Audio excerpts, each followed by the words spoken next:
Il aura fallu attendre 22 ans, Gérard Lanvin, pour avoir la suite de 3-0. Alors, vous hésitez dans le film à reprendre votre costume d'agent de joueur. Est-ce que vous avez hésité dans la vie à reprendre ce rôle?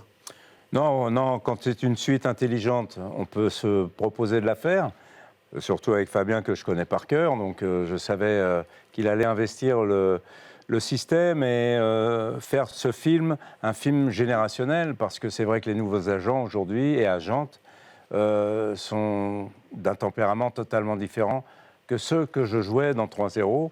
Donc c'était intéressant d'avoir une comédie qui fonctionne sur la différence générationnelle. Alors, on retrouve avec plaisir cette bande. On vous retrouve vous, on retrouve Isabelle Nanty, il y a Didier Bourdon qui rejoint le casting, Caris aussi, le rappeur étonnant en agent de joueur.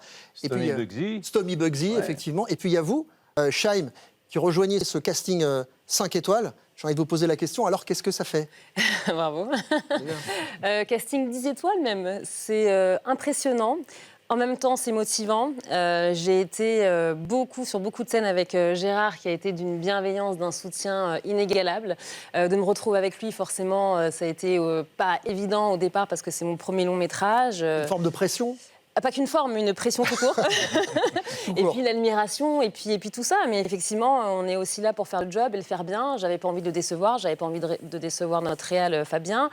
Et il fallait que je me défende, voilà, dans un milieu en plus que je ne connais guère. Vous êtes crédité dans le film sous votre vrai nom, Oui. Tamara Marthe. Oui. Est-ce que ça veut dire que Shaim, la chanteuse, a disparu et qu'elle a laissé la place à l'actrice Tamara? Non, elle a Les dit... deux vont cohabiter. Elle lui a laissé la place le temps du tournage, mais non, je continue de chanter. Tout ça est en préparation, mais effectivement, c'est un métier qui me plaît. J'en suis tombée amoureuse il y a quelques années, et puis dès que j'en ai l'occasion, je me mets devant la caméra. Alors, comme pour le premier film, on explore dans celui-ci les coulisses pas toujours reluisantes du football.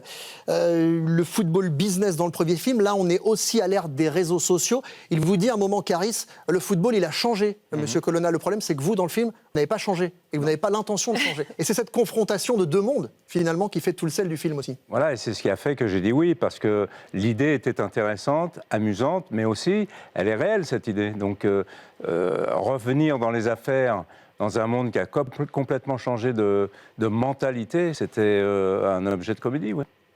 Vous êtes allé présenter le film la semaine dernière à Clairefontaine, à Didier Deschamps et aux joueurs de l'équipe de France. Racontez-nous un petit peu cette avant-première un peu particulière. Bah déjà, on arrive, c'est assez impressionnant quand même de fouler les mêmes pas que l'équipe de France.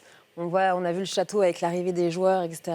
C'était très intéressant. Et puis, ce qui était surtout notable, c'est que lors de la projection, les joueurs avaient des réactions et des rires à d'autres moments qu'un autre public qui est peut-être moins aguerri au foot. Eux connaissent pour le coup les coulisses du football. Voilà. Et c'est toutes là où leurs dérives aussi. Exactement. Et c'est là où on s'est dit, C'est on crédible. dit, c'est crédible, on dit beaucoup de vérités. Et du coup, c'était assez drôle de voir leurs réactions et de voir qu'il y en a aussi certains qui pouvaient se reconnaître dans le synopsis et connaître et reconnaître tous les petits rouages du milieu.